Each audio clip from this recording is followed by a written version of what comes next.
तर किशोरी पेडणेकर प्रतिक्रिया देखील देत आहेत। तर आपण ही दृश्य पाहूया। ओबीसी का नाही केला यावरून खरं तर किशोरी पेडणेकर यांनी वाद घातलेला होता आणि वो चीटिंग नहीं डाली अभी तक महिला ओबीसी नहीं हुई है। महिला ओबीसी झालेली नाही। हा ओबीसी नाही झाले। 2019 2022 हे ओपन होतं। ओबीसी यायला पाहिजे तो ओबीसींवर अन्याय केलाच।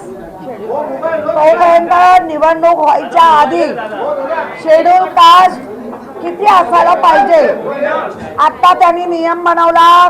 शेड्यूल कास्ट शेड्यूल ट्राइब 3 असायला पाहिजे मगच म्हणजे तुम्ही जाणून बुजून शेड्यूल ट्राइबचे आमच्याकडे 2 उमेदवार आहेत तिथे तुमचा बृहन्मुंबईमध्ये तिथे तुमचा हा नियम लागतो।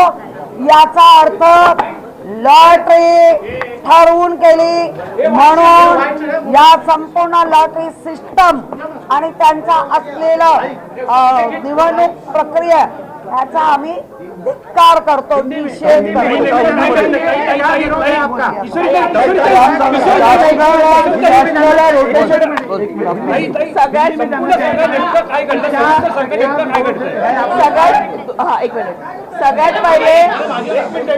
सगळ्यात पहिले त्या लोकांनी सांगितलं 3 किंवा अधिक जर एसटी सीट्स असतील तरच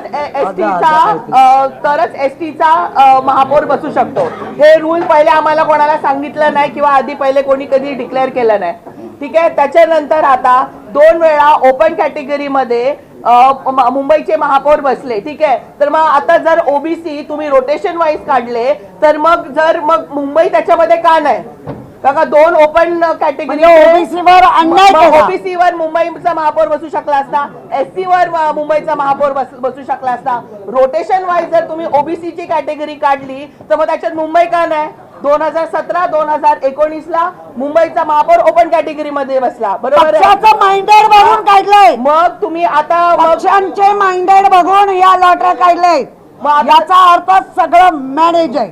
शासनाला उत्तर द्यायला तयार नव्हतं, फक्त जाणून बुजून लॉटरी सिस्टम काढत होते, जबरदस्ती करून प्रक्रिया चालू ठेवली। आम्ही ऑब्जेक्शन घेतलं, आम्ही जे काही उत्तरं देता आलेली नाही शासनाला, शासनाला त्याची उत्तरं देता आली नाही। त्यांनी लॉटरी सिस्टम चालू ठेवली आणि चिठ्ठ्या काढत चुकीच्या बोलत होत्या। आमचा आरोप आहे ओबीसीवर या शासनाने या गव्हर्नमेंटने अन्याय केला आहे। रोटेशन वर या लोकांनी ओबीसीचं काढलंय, ठराविकच 8 वॉर्ड ओबीसीचे काढले आणि त्याच्यात ओबीसीचं महिला आरक्षण देऊन टाकलं। महत्वाचं म्हणजे आधी ओबीसी झालं नाही म्हणून आता ओबीसी मध्ये टाकलं। ठीक आहे, ओपन मध्ये मुंबई कशी आली? मग ओबीसी एसटी मध्ये यायला पाहिजे होती आणि एसटी तुम्ही आता मला सांगताय की 3 नगरसेवकच्या वर जर एसटी असेल तरच मग एसटीचा नगरसेवक बघून केलं। सत्ताधाऱ्यांचा माइंडेड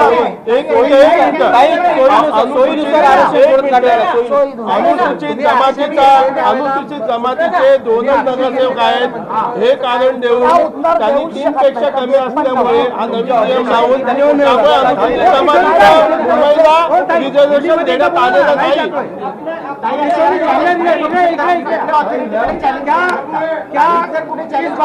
आम्ही आमच्या पक्षाशी बोलो, या चॅलेंज मध्ये सत्ताधाऱ्यांच्या माइंडेडला बघून काढलेली लॉटरी सिस्टम आहे याचा आम्ही धिक्कार करतो। या लोकांनी ओबीसीवर अन्याय केलाय, या लोकांनी अनुसूचित जाती जमाती भटक्या जमातींवर पण अन्याय केलाय। मुंबईमध्ये तुम्ही कोण ठरवणार आहे?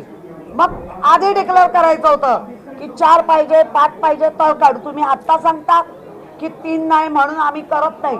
मग 2 तर आहेत ना, काढायची होती। एकाला नाही मिळालं तर काय नाही मुंबई टाकली? याचा अर्थ जाणून बुजून ठरवून केलेली लॉटरी आहे, त्याचा आम्ही धिक्कार करतो।